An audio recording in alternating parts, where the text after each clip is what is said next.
Students आज की इस वीडियो में हम टेबल में कॉल स्पैन के बारे में पढ़ते हैं। तो स्टूडेंट्स पहले हम एक बार इसका आउटपुट देख लेते हैं, तो ये आपको अच्छा समझ में आ पाएगा।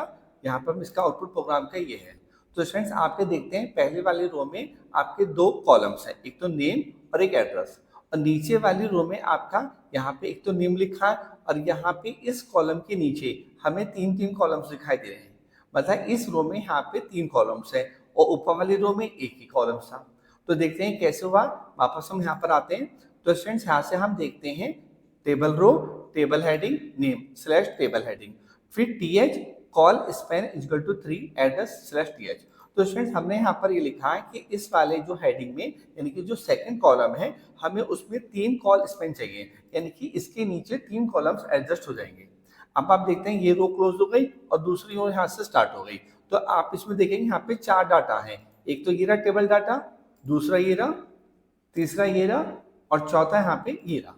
ठीक है। तो स्टूडेंट्स आपके देखते हैं तो जो पहले वाला है ये तो नेम के नीचे एडजस्ट हो जाएगा और ये जो बाकी के तीनों हैं ये वाला, ये वाला और ये वाला, ये यहाँ पे एड्रेस नीचे सेट हो जाएंगे, क्योंकि यहाँ पे हमने लिखा था कॉल स्पैन इक्वल टू 3 कि यानी कि ये वाला जो कॉलम है इसके नीचे 3 कॉलम्स रहेंगे। तो इसी वजह से आउटपुट इस तरीके से आया स्टूडेंट्स। ओके। और स्टूडेंट्स अभी आप इस वीडियो को जब दोबारा देखेंगे तो और आपको अच्छा क्लियर हो जाएगा। अब स्टूडेंट्स यहाँ पे हम साथ के साथ अगले प्रोग्राम पे आते हैं। अब यहाँ पे लिखा है रो स्पैन। तो जैसे कॉल स्पैन होता है ऐसे रो स्पैन होता है। अब हम इसका भी आउटपुट देखते हैं। तो स्टूडेंट्स आप देखते हैं इसका यहाँ पर यह आउटपुट है। इसमें आप क्या देखते हैं स्टूडेंट्स, जो पहली वाली रो है इसमें यहाँ पे नेम आपके से यहाँ लिखा है और आपके से वो एड्रेस हमने यहाँ पे लिखा है और ये एक रो 3 रो के बराबर है। आपको दिखाई दे रहा है इसके सामने 3 रो है। तो स्टूडेंट्स इसमें यहाँ पर क्या चीज है इसका भी हम प्रोग्राम देखते हैं। यहाँ पे देखो, आप देखो स्टूडेंट्स यहाँ पे लिखा है टेबल टीआर और टेबल हेडिंग, यहाँ पर हमने टेबल डाटा। तो स्टूडेंट्स ऐसा नहीं है कि पहली रो में केवल हेडिंग आएंगे, हम यहाँ पे एक तो हेडिंग लिखा है और एक टेबल डाटा लिखा है। जब हेडिंग लिखते हैं तो थोड़ा सा डार्क बोल्ड आता है और टेबल डाटा नॉर्मल आता है। आप इस बात को आउटपुट में देख सकते हैं, ये नेम थोड़ा सा डार्क है और ये यहाँ पर लाइट है। ठीक है स्टूडेंट्स।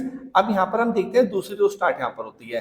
अब हमने लिखा है table heading row span equal to 3, यानी कि अब जो ये वाला हेडिंग होगा, ये वाली जो होगी हेडिंग, इसके सामने 3 रो एडजस्ट हो जाएंगी। तो आप देखते हैं पहले तो एक यहाँ पे टेबल डाटा, एक तो ये वाला तो एडजस्ट हो गया जो इस रो के साथ था। ठीक है। उसके बाद यहाँ पे हमने इसे बंद कर दिया। अब अगली रो यहाँ पे और स्टार्ट हुई है जिसमें केवल डेली लिखा, तो वो भी इसी के सामने आएगी। फिर हमने यहाँ पे इस रो को क्लोज किया, अगली रो यहाँ पे और स्टार्ट कर दी है, तो वो भी आपकी इसके सामने ही आएगी। तो आपने देखा ना इस रो के सामने ही अब यहाँ पे 3 रो है, क्योंकि आपने यहाँ पे रो स्पैन इक्वल टू 3 लिखा था। तो ये इस तरीके से स्टूडेंट्स यहाँ पे मैं आउटपुट दिखाई दे रहा कि एक यहाँ पर है और उसके सामने 3 है। Okay students. तो स्टूडेंट्स जब आप इस वीडियो को भी बार बार देखेंगे तो आपको और अच्छा समझ में आ जाएगा। Okay students.